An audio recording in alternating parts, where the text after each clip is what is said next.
Hello, hello, bienvenue dans ce tout premier épisode de la saison 6 de Slow Marketing.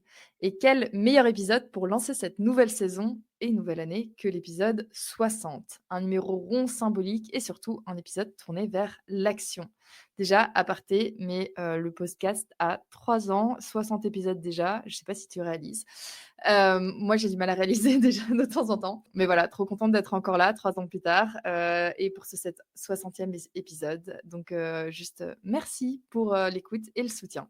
OK, je reprends ma trame. Tu le sais peut-être ou pas, mais il y a quelques semaines, j'ai publié une newsletter qui a fait pas mal réagir. Le titre, c'était «10 pratiques marketing à laisser en 2025 pour de bon». J'y parlais de tout ce qui m'agace, non soyons honnêtes, vraiment de tout ce qui parfois me fait désespérer, dans le marketing. Les campagnes qui poussent à la surconsommation, les fausses urgences, le greenwashing, le masculin neutre par défaut, les goodies qui finissent à la poubelle en moins d'un mois, bref, tu vois le tableau.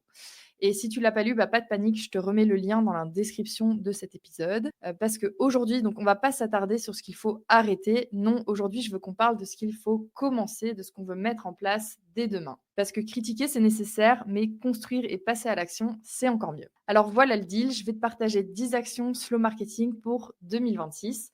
Ces actions, elles viennent directement de mon livre Slow Marketing 50 actions éthiques, soutenables et engagées que j'ai sorti en septembre 2025. Donc pour cet épisode, j'ai choisi une action par chapitre du livre. Comme ça te donne un aperçu complet de ce qu'on peut transformer dans notre marketing, du récit jusqu'à la mesure d'impact. Des actions concrètes, inspirantes que tu vas pouvoir appliquer dans ton marketing, que tu sois en entreprise, freelance ou en agence. Si tu veux aller plus loin après cet épisode, le livre est disponible sur slowmarketing.co/livre-slow-marketing, slowmarketing.co/livre-slow-marketing. Et bonne nouvelle, tu as les frais de port offerts avec le code podcast, PODCAST, avec le code podcast, tu as les frais de port offerts. Je te remets toutes les infos dans la description, bien entendu. Bon, maintenant, on va prendre le temps, on va respirer, on va ralentir pour mieux avancer. Tu es prête? Allez, c'est parti. Première action, créer des récits désirables pour un futur soutenable. Cette action, elle est tirée du chapitre 1 du livre Slow Marketing, Imaginer un autre futur. Notre première action ici, ça va être vraiment de transformer nos récits marketing pour rendre le changement désirable. Parce que franchement, si on continue à vendre du rêve avec des imaginaires toxiques, la performance à tout prix, l'accumulation, le toujours plus, on va droit dans le mur. Et en plus, on aura l'air ridicule. Le problème, c'est qu'on a grandi avec des récits qui nous disent que le bonheur, c'est consommer, que réussir, c'est avoir plus, ou que ralentir, c'est échouer. Mais si on commençait à raconter autre chose? L'action concrète que je te propose ici, c'est de commencer par auditer tes récits actuels. Prends tes dernières campagnes, tes pages web, tes posts sur les réseaux et pose-toi ces questions. Première question, est-ce que mon message valorise la qualité ou la quantité? Deuxième question, est-ce que je montre des modèles de vie désirables et soutenables? Et enfin, troisième question, est-ce que je pousse à acheter ou à réfléchir avant d'acheter? Ensuite, créer un récit alternatif. Pas moralisateur, pas culpabilisant, juste désirable. Parce que oui, on peut vendre de la sobriété, on peut vendre du temps, du lien, de la qualité. Je t'invite à regarder la dernière campagne d'Intermarché qui s'appelle Mal aimé. C'est une vidéo qui a été faite par un studio d'animation, dont j'ai pas le nom là, mais je remettrai toutes les informations en description. Cette campagne, je la trouve vraiment chouette. Elle a été faite pour les fêtes, sans vouloir te spoiler, mais il y a vraiment un storytelling, un imaginaire autour du lien, du changement d'habitude et de consommation autour de l'alimentation. Je pense que je vais en faire un post dédié. Si je l'ai fait d'ici là, je te remettrai aussi le lien. C'est pas de la, enfin, il y a rien de magique ici. C'est vraiment juste du storytelling bien pensé. D'ailleurs, si tu veux des outils pour auditer tes récits et construire des imaginaires alternatifs, tout est vraiment détaillé dans le chapitre 1 du livre Slow Marketing. Tu retrouves le lien dans la description et je te remets le code pour les frais de port offerts, le podcast, tout simplement. Toutes les infos dans la description. Ok, on passe à l'action numéro 2. Poser une stratégie marketing alignée avec les limites planétaires. C'est une action que j'ai extraite donc du chapitre 2, repenser sa stratégie. Ici, l'objectif, c'est vraiment de repenser ta stratégie marketing sous le prisme de la soutenabilité. Parce qu'une stratégie, c'est pas juste un plan d'action pour vendre plus, c'est une vision, c'est un cap. Et aujourd'hui, ce cap ne peut plus ignorer les limites de notre planète. Alors, oui, je sais ce que tu te dis. Anaïs, ma boîte, elle veut faire que du chiffre. On a des objectifs de croissance. Je ne peux pas arriver en réunion en disant on arrête de vendre. Je viens à nouveau d'avoir cette conversation avec une directrice marketing dans un groupe, dans le dans la mode, je comprends très bien, mais repenser ta stratégie aujourd'hui, ça ne veut pas dire renoncer à la performance, ça veut dire la redéfinir. L'action concrète que je te propose aujourd'hui, c'est d'utiliser le cadre Avoid, Shift, Improve dans ta stratégie. Qu'est-ce que c'est? Avoid, ça veut dire éviter. Ça veut dire que tu vas te poser cette question, quelles sont les pratiques destructrices que je peux arrêter? Par exemple, des campagnes qui créent de l'urgence artificielle avec un faux décompte, FOMO, etc. Deuxième pilier de cette stratégie, c'est Shift, réorienter. Comment est-ce que je peux orienter mon offre vers des besoins qui soient réels et durables? Par exemple, réparer plutôt que remplacer. Proposer des solutions et des services alternatifs annexes aux produits que je vends. Et enfin, troisième pilier de cette stratégie, improve, améliorer. Comment est-ce que je peux optimiser ce qui existe déjà en mettant en place, par exemple, de l'éco-conception dans mes supports. Ce modèle vraiment ASI, Avoid, Shift, Improve, c'est ton GPS pour une stratégie qui fait du sens et qui performe. Allez, si tu veux aller plus loin sur ces sujets et recevoir toutes les 2 semaines une dose d'inspiration marketing responsable, je t'invite vraiment à t'inscrire à la newsletter Slow Marketing sur Substack. À nouveau, le lien est dans la description. Troisième action, faire de ta marque un levier d'engagement et pas juste un logo. Ici, l'objectif, c'est vraiment de transformer ta marque en un véritable levier d'engagement. Parce qu'une marque, ce n'est pas qu'un nom, un logo ou une charte graphique, c'est une promesse, une posture. Et aujourd'hui, les gens ne veulent plus acheter des marques neutres. Ils veulent acheter des marques qui prennent position.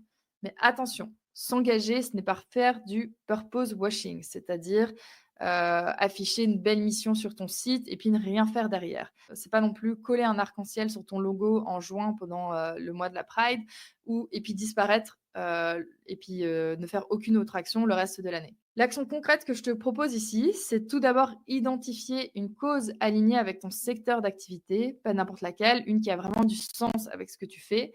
Par exemple, si tu es dans la mode, t'engager sur la circularité ou les conditions de travail.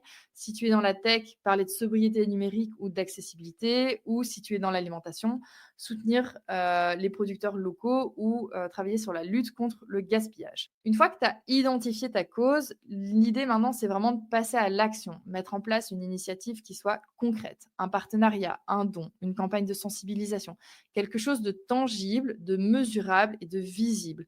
Parce que les mots sans les actes, c'est du vent et aussi s'appelle du greenwashing. Dans le chapitre 3 du livre, je te donne des exemples concrets de marques engagées et des outils pour vraiment structurer ton engagement. Je t'invite absolument à le checker. À nouveau, pour cet épisode, les frais de port sont offerts avec le code podcast. Toutes les infos dans la description. Quatrième action, réinventer ton offre pour qu'elle dure et pas juste qu'elle se vende. Ici, l'objectif, c'est de concevoir des produits et des services qui durent et pas qui se remplacent.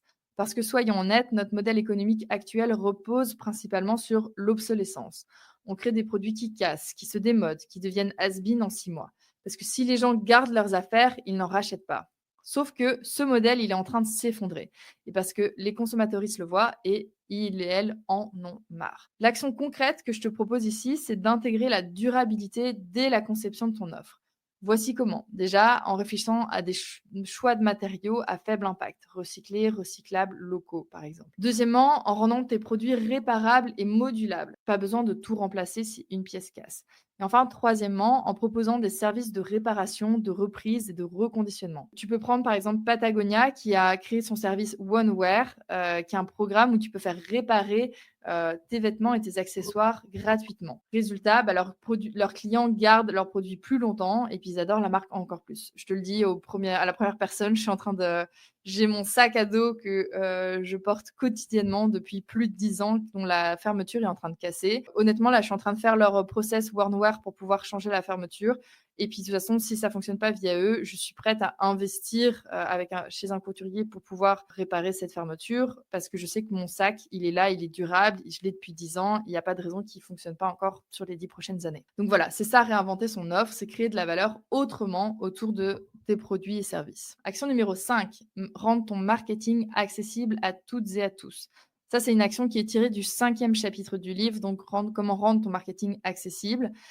L'objectif ici, c'est vraiment de penser l'accessibilité dès la conception de tes campagnes. Alors celle-là, elle passe souvent à la trappe parce qu'en fait, on pense que l'accessibilité, c'est un truc en plus, un bonus ou une option, c'est quelque chose qu'on fait à la fin et qui va nous coûter cher. Spoiler, non. L'accessibilité, c'est s'assurer que tout le monde peut accéder à ton contenu. les personnes malvoyantes, les personnes sourdes, les personnes neuroatypiques, les personnes qui n'ont pas un smartphone dernier cri ou une connexion internet rapide. Toutes ces personnes-là, devine quoi, quand tu rends ton marketing accessible, tu fais pas juste un geste pour les autres, tu crées un marketing qui est meilleur pour tout le monde. L'action concrète que je te propose ici, c'est de commencer par 3 choses simples. La première, c'est d'ajouter des sous-titres à toutes tes vidéos, pas juste les autogénérer, hein, tu les relis et correctement. Deuxième action que je te propose, c'est d'utiliser correctement les textes alternatifs pour toutes les images sur ton site et sur tes réseaux sociaux.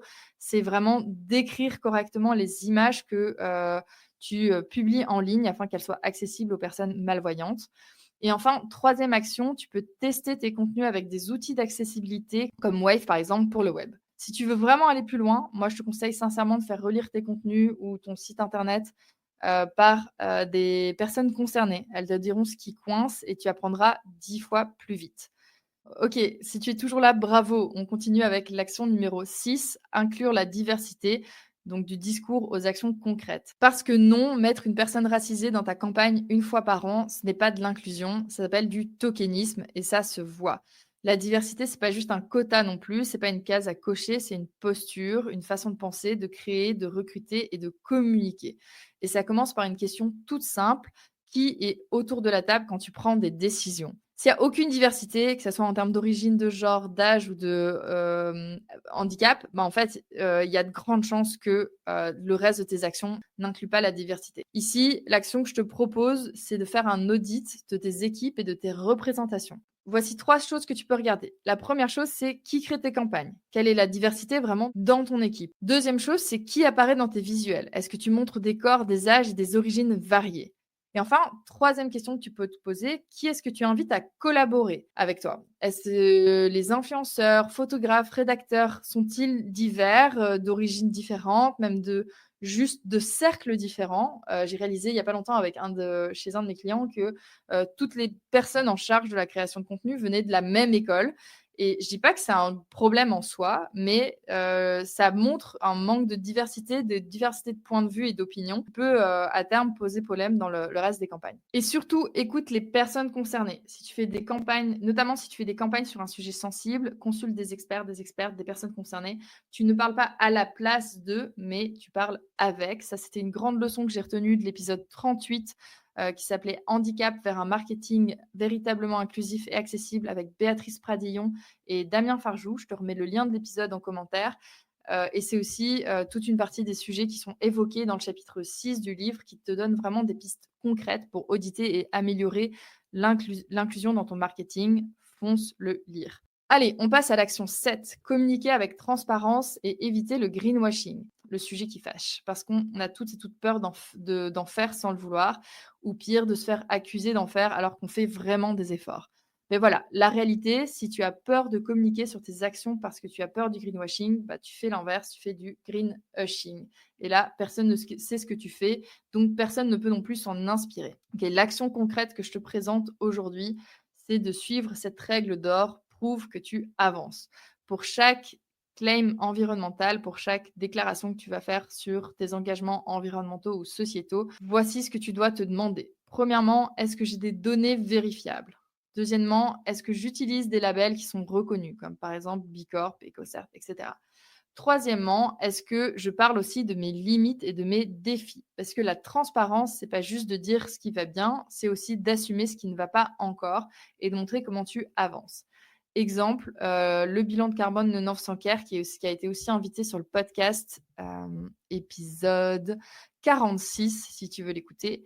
Ils avaient publié donc, chiffres à l'appui, leur bilan carbone. Ils avaient dit ce qu'ils avaient amélioré, mais aussi les sujets sur lesquels ils bossaient encore. Résultat, une crédibilité maximale. 8e action, donc comment est-ce qu'on collabore avec d'autres acteurs pour amplifier et multiplier notre impact? Parce que seul, tu vas vite, mais ensemble, on va plus loin. Je te parle pas juste de faire un post commun avec un influenceur ou une autre entreprise, je te parle vraiment de vraies collaborations avec des ONG, des assos, des marques qui partagent tes valeurs, des expertes et des experts, des communautés locales. Tout est possible. L'action concrète ici, c'est d'identifier 3 partenaires potentiels avec qui tu partages des valeurs et pas juste une audience. Ce que je te propose ensuite, c'est de 1, proposer une action commune, pas juste un échange de visibilité. 2, co-créer quelque chose de nouveau, un produit, un événement, un contenu. Et de 3, mesurer l'impact de cette collaboration, pas juste des likes, mais vraiment qu'est-ce que ça a apporté. Si tu veux un exemple inspirant de collaboration, j'ai fait un post récemment sur la collaboration d'un de mes clients, la Maison d'Andois, avec l'association, l'ONG Umundi, ex-SOS Fin. Je te remets le lien aussi en commentaire. On avait fait ça pour la sortie en septembre du biscuit engagé où 10% des ventes étaient redistribuées à Mundi. Et je partage du coup dans ce post comment on a collaboré avec l'association et tout le process justement de communication autour de cette collaboration. Je te remets le lien à nouveau de ce post dans la description. Ok, et on part sur l'action 9, mesurer ton impact pour l'améliorer et pas juste pour le rapport annuel ou le CSRD. Ici, cette action, elle est extraite à nouveau du livre et du chapitre 9, mesurer et réduire. En fait, parce qu'on ne peut pas améliorer ce qu'on ne mesure pas. Mais attention, mesurer pour mesurer, ça sert à rien. Il faut vraiment mesurer pour ajuster. Je sais, ça fait peur parce qu'en fait, si je te dis je mesure, je vais voir ce qui est catastrophique peut-être, mais au moins tu sauras par où commencer. Ici, l'action que je te propose, c'est de faire un état des lieux pour identifier vraiment tes priorités. L'objectif ici, ça va être de repérer tes pratiques marketing qui sont les plus énergivores afin de définir tes premières actions à mettre en place. Première étape, déjà, tu dresses l'inventaire de tous tes supports et canaux. Digital, print, événementiel, quels sont les formats que tu as utilisés le plus cette année? Deuxième action, tu vas analyser leur impact. Est-ce que ton site web il est optimisé correctement? Est-ce que tes mails sont ciblés? Est-ce que tu utilises des vidéos lourdes ou du print en masse? Tu vas analyser tout ça. Et troisième action que tu vas faire, c'est que tu vas utiliser des outils de mesure. Tu peux tester des solutions comme Website Carbon Calculator, par exemple, ou EcoIndex pour évaluer ton empreinte, l'empreinte environnementale de ton site internet. Résultat attendu, c'est vraiment une vision claire et des priorités pour réduire l'impact environnemental de ton marketing. Une fois que tu as ça, bah, tu auras les chiffres, tu pourras te fixer un objectif de réduction, tu pourras chercher à optimiser tes contenus et puis surtout communiquer sur tes résultats en toute transparence. Parce que oui, en fait, tes clients, ils veulent savoir ça. Ils veulent savoir d'où tu pars, quels sont tes engagements et où tu vas. Et parce que oui, tes clients, ils veulent savoir ça et ils te respecteront encore plus si tu leur montres que tu agis. Tout ça, ça sort du chapitre 9 du livre qui te donne des outils concrets pour mesurer et réduire l'impact de ton marketing. Le livre, comme je te disais, il est disponible sur mon site slowmarketing.co/livre-slow-marketing. Et à nouveau, je le répète, tu as les frais de port offerts avec le code podcast, PODCAST. Je te remets tout ça en description. Ok, si tu es toujours là, félicitations. On passe à la 10e et dernière action à mettre en place pour 2026. Cette action, elle est issue à nouveau du chapitre 10 de mon livre, Ralentir pour durer vers un marketing qui est compatible avec la décroissance. Alors oui, je sais, ce que je suis en train de te dire, ça peut paraître contre-intuitif parce qu'on t'a toujours dit que le rôle du marketing, c'était de vendre, point. Et si je te disais que le marketing peut devenir aussi un levier d'éducation à la sobriété? Parce que franchement, bah, notre métier, c'est vrai, il a façonné les comportements de consommation pendant des décennies. On a créé des besoins, on a poussé à acheter, on a convaincu qu'au consommer, c'était vivre, c'était être heureux, c'était le Graal. Alors maintenant, pourquoi pas utiliser ces mêmes compétences, le storytelling, la pédagogie, la capacité à toucher avec les émotions, pour accompagner à un changement de paradigme. Imagine un ou une conseillère en magasin qui te demande non pas ce que tu veux acheter, mais ce dont tu as vraiment besoin. Peut-être que tu pourrais emprunter, réparer ou trouver une version d'occasion. Bah, c'est exactement l'idée de la campagne de l'ADEME sur les dévendeurs. C'était des figures imaginaires qui cassent les codes du marketing traditionnel. Leur message, c'était parce que les dévendeurs n'existent pas, posons-nous les bonnes questions avant d'acheter. Un concept audacieux qui a fait grincer des dents à l'époque d'ailleurs. L'Alliance du commerce et plusieurs syndicats de la mode avaient mis en demeure l'ADEME pour qu'elle retire ses spots publicitaires parce que ça les dérangeait. Mais c'est exactement là où on doit aller. L'action concrète que je te propose ici, cette 10e action, c'est d'utiliser ton marketing non plus comme un moteur de consommation, mais comme un outil pédagogique. Voilà comment tu peux faire. La première chose que tu peux faire, c'est créer des contenus qui informent plutôt qui poussent à l'achat, comme des campagnes de sensibilisation, des guides pratiques, des webinaires, du contenu éducatif sur l'impact de la consommation, les alternatives possibles et les bons gestes. Deuxième chose que tu peux faire, c'est de former tes équipes et tes partenaires, organiser des ateliers pour intégrer la sobriété comme un levier stratégique et non une contrainte. Faire de tes commerciaux et de tes équipes marketing des ambassadrices, ambassadeurs de la transition. Enfin, troisième chose que tu peux faire, c'est miser sur des campagnes qui interrogent plutôt que des injonctions. À l'image de l'ADEME, pose des questions, ouvre le débat, provoque la réflexion. Plutôt que de dire achète ça, demande as-tu vraiment besoin de ça? Résultat, un marketing qui ne se contente pas de vendre, un marketing vraiment qui accompagne les consommatrices et les entreprises dans une transformation durable. Et oui, je sais, tu dois te dire, mais Anaïs, si je pousse moins à l'achat, je vends moins et donc j'atteins pas mes objectifs. Peut-être à court terme, mais à long terme, tu construis de la confiance, de la crédibilité et de la fidélité. Tu crées une communauté qui te choisit parce qu'elle partage tes valeurs et pas juste parce que tu fais une promo à moins 30%. Le chapitre 10 du livre explore vraiment ce sujet en profondeur. Comment est-ce qu'on peut transformer vraiment le marketing en un levier de sobriété avec des exemples concrets, des modèles économiques alternatifs et des pistes pour sortir de l'injonction à la croissance. Et maintenant, qu'est-ce qu'on fait? Voilà, on vient de faire le tour des 10 actions slow marketing pour 2026. Si je les récapitule, rapidement. Premièrement, créer des récits désirables pour un futur soutenable. Deuxièmement, repenser ta stratégie avec le modèle Avoid, Shift, Improve. Troisième action, faire de ta marque un levier d'engagement avec des actions concrètes. Quatrième action, réinventer ton offre pour qu'elle dure dans le temps. Cinquième action, rendre ton marketing accessible à toutes et à tous. Action numéro 6, inclure la diversité dans tes équipes et tes campagnes. Action numéro 7, communiquer avec transparence et éviter le greenwashing. Huitième action, collaborer pour amplifier ton impact.